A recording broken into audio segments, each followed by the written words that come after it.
Welcome back guys to another one. Today let's have a look at the Noiseblocker Bionic E-Loop series of fans, which I already covered in the past, the standard white bladed one and the ARGB models, so that leaves us with just the full black stealth ones. So let's see them in action.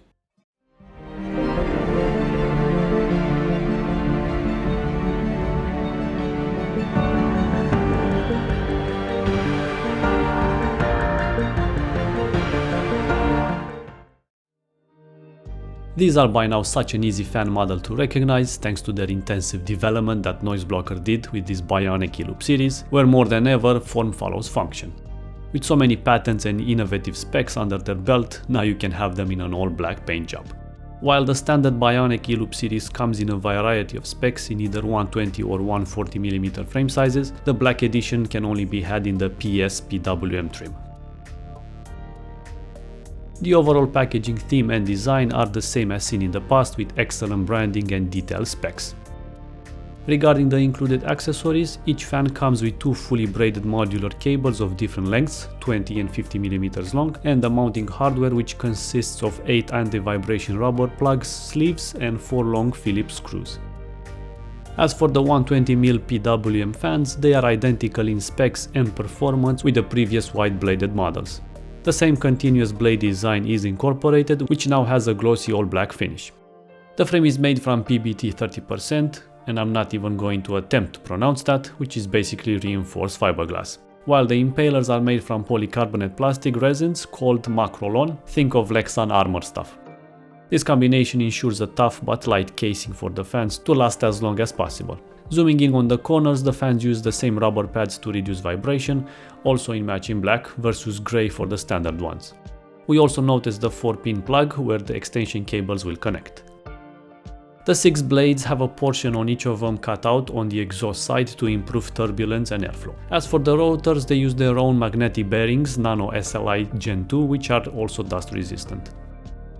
All of this lets them to operate in a range between 400 and 1500 RPM, which can produce a static pressure of up to 1.475 mm of water column and 98.7 cubic meters of airflow, while not going over 21.2 decibels of noise output. They are backed by 6 years warranty and over 140,000 hours of continuous operation. You don't need me to tell you that the attention to details is fantastic. Just check out these honeycomb pattern cutouts on the frame. It kinda reminds me of the Crysis Games armor.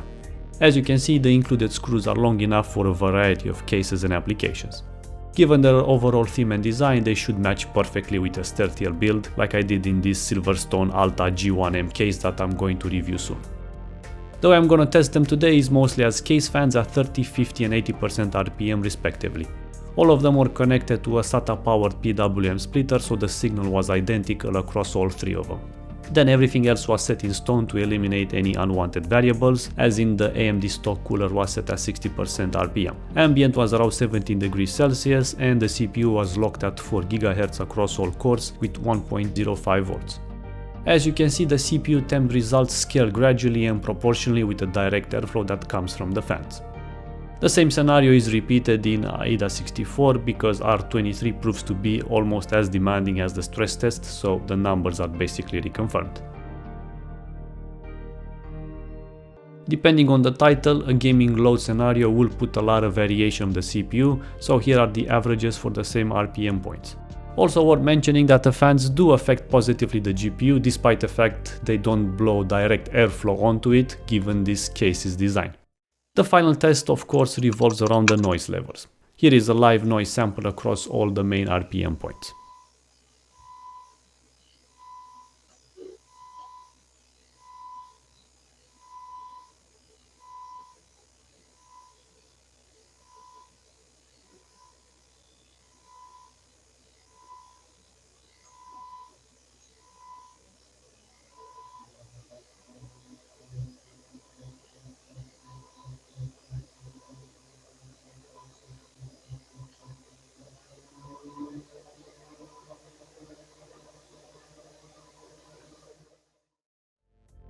As before, all the other fans in the build are set to a minimum, so I can just isolate as much as possible the Noiseblocker fans. From my readings, they are really quiet even at 50% RPM load, and this is a reading from all 3 fans working simultaneously.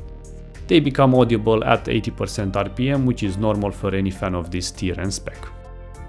Well, there you have it guys. These fans incorporate a design philosophy that has lasted the test of time. They are excellent for water cooling projects and as seen today even as airflow case fans. They excel in every area from looks, build construction and overall cooling and of course noise performance. So there shouldn't be any surprises that a premium product will demand a premium price tag as well. So who's still rocking these timeless designs of fans? Let me know down in the comments guys. Thank you for watching and see you in the next one. Alex out.